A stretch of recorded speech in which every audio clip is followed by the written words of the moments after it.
하나님의 말씀입니다. 사도행전 1장에서 예수님께서 승천하시기 전에 제자들에게 이렇게 말씀하셨습니다. 사도행전 1장 8절입니다. 오직 성령이 너희에게 임하시면 너희가 권능을 받고 예루살렘과 온 유대와 사마리아와 땅끝까지 이르러 내 증인이 되리라.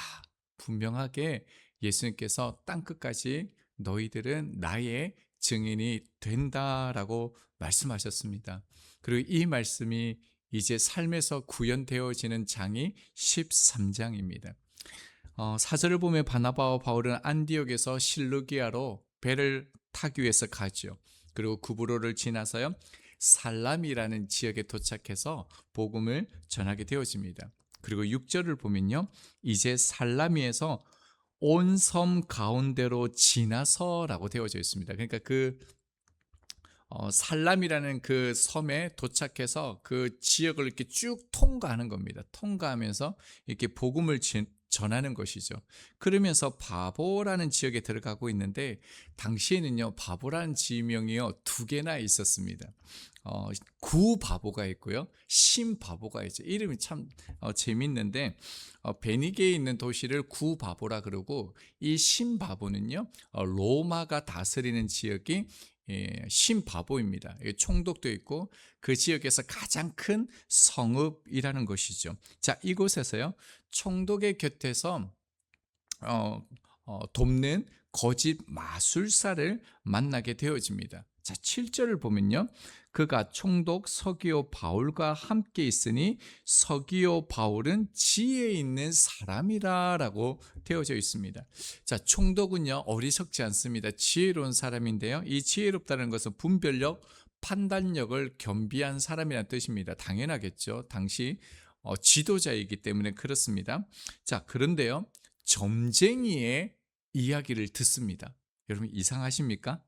어떻습니까? 사실 그렇지 않습니다. 지금도 첨단 시대, AI 시대라는 이 오늘날도요, 유명 점쟁이들은요, 성읍을 이루고 있습니다. 저희 집 앞에도 보면 굉장히 좋은 건물이 하나 있거든요. 방울신녀입니다. 이 점집입니다. 거기 많은 사람들이 오는 것 같습니다. 여러분 정치인들, 성공한 사람들 중에서 무속인들에게 빠져 있는 사람들이 적지 않게 많습니다.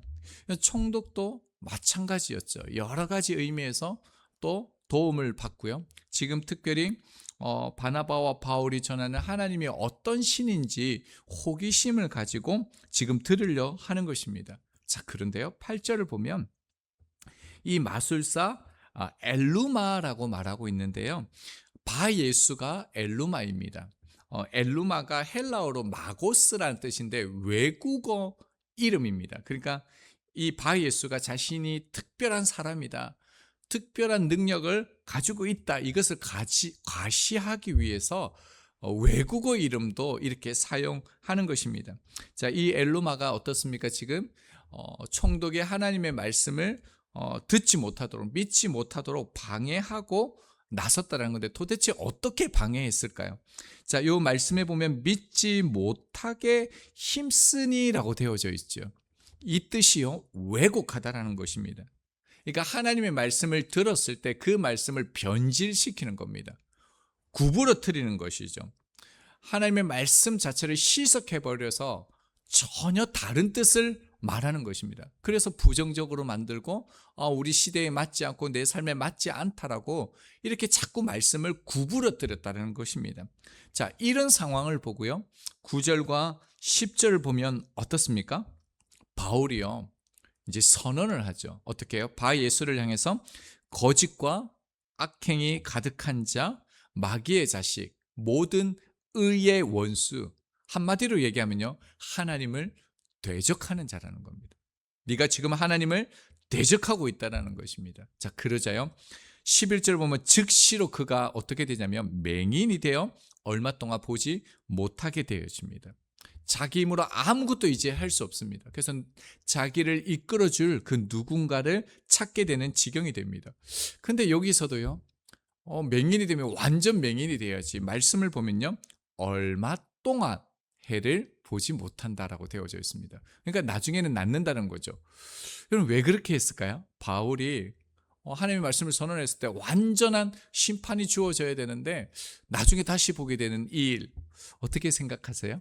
이 부분은 또 우리 다음 본문에서 나눠보도록 하겠습니다. 자, 이 사건을 딱 보고요. 12절에 어떻게 됩니까? 이에 총독이 그렇게 된 것을 보고 믿으며 주의 가르치심을 놀라게 여기니라 라고 되어져 있습니다. 자, 총독이 지금 상황과 사건을 딱 보고요. 믿음이 들어왔다라고 되어져 있습니다. 자, 이것이요. 바울과 바나바의 첫 번째 선교 사역, 구브로의 섬에서의 사역이 끝이 납니다. 저희들이 지금 이 본문을 볼 때 한 5분, 6분 정도 살펴보았거든요. 그러나 이들 일행은요, 몇 개월 동안 온 섬을 두루다니면서 수고하고 애쓰고 헌신하였습니다. 바울의 전도 그 여행 거리를 보면요. 그 1차 지금 이제 전도 여행을 떠나게 되어지는데 구브로와 소아시아 지역 여러 도시를 순회하면서 약 2,000에서 3,000km를 다니게 됩니다. 엄청난 거리죠. 자, 2차 선교 여행은요.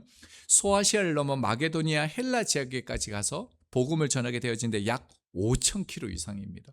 어마어마하죠. 제3차 전도 여행은요. 에베소를 중심으로 소아시아 헬라 지역을 다시 이제 순회하면서 복음을 전하는데 5,000에서 6,000km를 이동하게 되어집니다. 그리고 예루살렘에서 로마까지 압송하여서 가게 되는데 약 3,500에서 4,000km의 긴 여정을 하게 되어집니다. 이 모든 여정을 합치면요. 이 선교 여행 때 바울은요. 약 70개 도시를 다니게 되어집니다. 그리고 총 이동 거리가요. 16,000에서 19,000km에 이릅니다. 대단하지 않습니까? 지구의 둘레의 길이가 4만 킬로라고 합니다. 그러니까 바울 일행이요. 거의 지구의 절반을 다니면서 복음을 전했다는 겁니다. 서울 부산을 계산해 볼까 왕복 대략 40번을 왕복한 거리를 다닌 거죠. 여러분 사도 바울 일행은 대부분요 그 거리를 걸어서 다녔습니다. 때로는 작은 범선을 타고 거친 그 지중해를 건너야 될 때도 있었죠. 그 여정을 어떻게 표현합니까? 수많은 강도의 위협, 매를 맞았고요. 돌에 맞아 죽을 그 일들이 수도 없이 있었고요. 배가 파산되어서 죽을 뻔한 경우도 있었습니다. 배신과 오해, 유대인들의 핍박과 이방인들의 그 반대가 끊이지 않았던 그의 그 선교 여행이었죠. 자, 그 장대한 선교 여행의 그 첫 출발점, 대단한 일이 오늘 본문의 사건인 겁니다. 오늘 첫 번째 그 선교 여행을 조금 더 자세히 보면요. 지금 안디옥에서 출발하게 되어지죠. 그 항구 도시인 실루기아까지는 사실 멀지 않습니다. 한 25km에서 30km입니다. 자, 여기에 실루기아에서 이제 배를 타고 구브로 섬까지 가게 되어지는데 이 거리가 한 160km 정도 되어집니다. 자, 여기에서 이제 살라미에서 이제 바보까지 이제 섬을 통과해서 걸어가게 되어지는데요. 이 거리가 대략 한 160km, 한 180km 되어집니다. 제가 왜 자세하게 말씀을 드렸냐면요. 지금 첫 여정에서 바울 일행이 배를 탄 거 한 150km 외에 220km를 걸어가면서 복음을 전했다는 겁니다. 그럼 220km를 걸어가면서 복음을 전했으면 얼마나 많은 시간들과 수고와 애씀이 있겠습니까? 자, 그 결과가 무엇입니까? 220km를 다니면서 복음을 전했고요. 수개월 동안 복음을 전했습니다. 그 결과는요. 12절입니다. 이에 총독이 그렇게 된 것을 보고 믿으며. 그럼 어떻습니까? 이 엄청난 수고의 결과가 뭐라고요? 서기오 바울 총독 한 사람입니다. 여러분 바나바가 어떤 사람입니까? 사울이 어떤 사람입니까? 앞서도 복음을 전할 때 얼마나 많은 표적이 나타났는데요. 그런데 지금 위대한 여정의 첫 시작인데 우리 생각으로는요. 구브로 섬 전체가 막 회개하고 뒤집어지고 수천 명이 돌아왔다 믿는 자들이 앞에서처럼 그렇게 일어났다 이렇게 되어야 우리가 정말 하나님께서 일하시는구나 이렇게 생각하지 않겠습니까? 그런데요. 오늘 이 위대한 여정을 보면요, 하나님의 시선이 우리의 시선과 다르다라는 것을 보게 되어집니다. 이런 많은 사람을 돌아오게 하면 위대한 사역자고, 적은 사람을 전도하면 능력 없는 사역자입니까? 그렇지 않습니다. 하나님은요, 한 사람에게 집중하시는 하나님이십니다. 하나님께서 한 사람을 구원하시기 위해 교회가 금식하며 기도하게 하셨고요. 바나바와 바울을 수백 킬로의 그 여정을 걷게 하였습니다. 왜 그렇죠? 하나님께서는 정말로 한 영혼을 천하보다 귀하게 여기시기 때문입니다. 실제로 주님께서도 그렇게 말씀하셨죠. 마가복음 8장 36절입니다. 사람이 만일 온 천하를 얻고도 자기 목숨을 잃으면 무엇이 유익하리요라고 말했습니다. 여러분, 여기에서 온 천하라는 이 단어가 우리가 잘 아는 코스모스라는 단어입니다. 코스몬이라고도 하는데요, 우주라는 뜻이에요.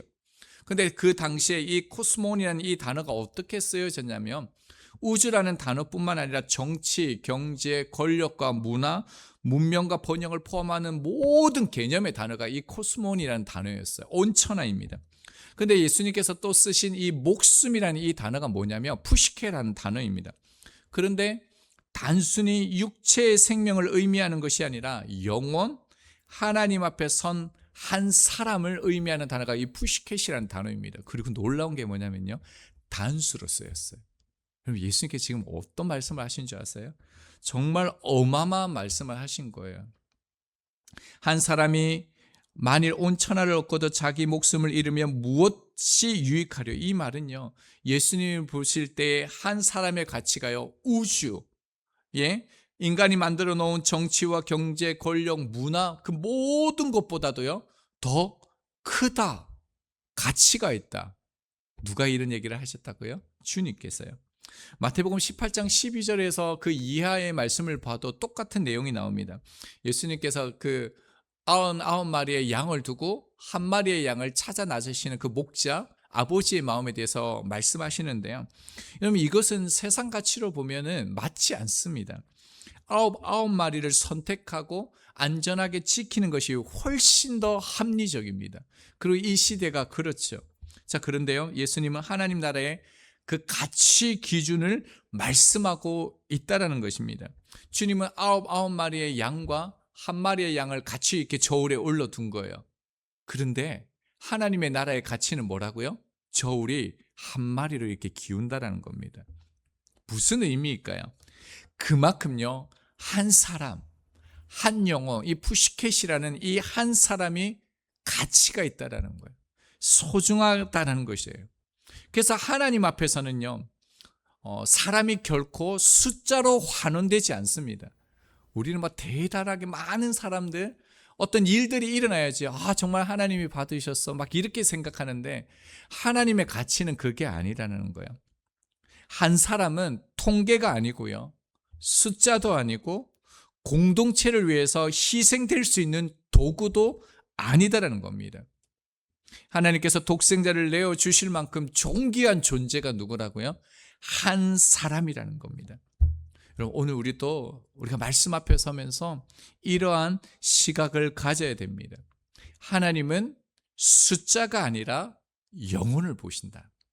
성과가 아니라 한 생명, 그 영혼을 보신다는 것입니다.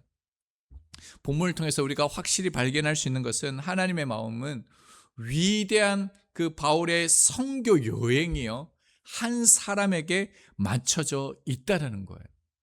하나님은 언제나 그 한 사람을 포기하지 않으신다라는 것입니다. 오늘 우리가 이런 마음을 가졌으면 좋겠습니다.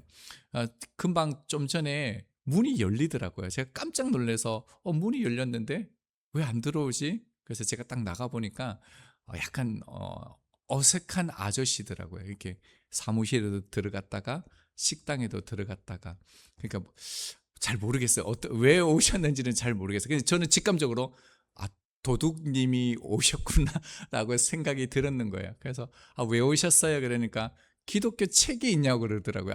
안에 가면 성경책이 있다고 그러니까, 아니 기독교 책이 있냐고, 그래 없다 그러니까 그냥 이렇게 쏜살같이 내려가시더라고요. 제 안에 어떤 마음이 들었냐면, 아, 도둑님이 맞으시구나. 이런 마음이 드는 거예요. 근데 딱 들어오면서 또 어떤 마음이 들었냐면 오늘 설교가 한 사람, 한 영혼에 대한 그건데 하나님께서 어떤 사인을 주신 것인가? 내 안에 여전히 가지고 있는 그 인간적인 사고에 대해서 말씀하신 것인가? 이런 순간적인 생각이 들었습니다. 제가 이런 설교를 해도 여전히 제가 사람을 볼 때 그 인간적인 사고, 세상적인 가치가 있다는 것을 순간적으로도 발견하게 되어지는데요.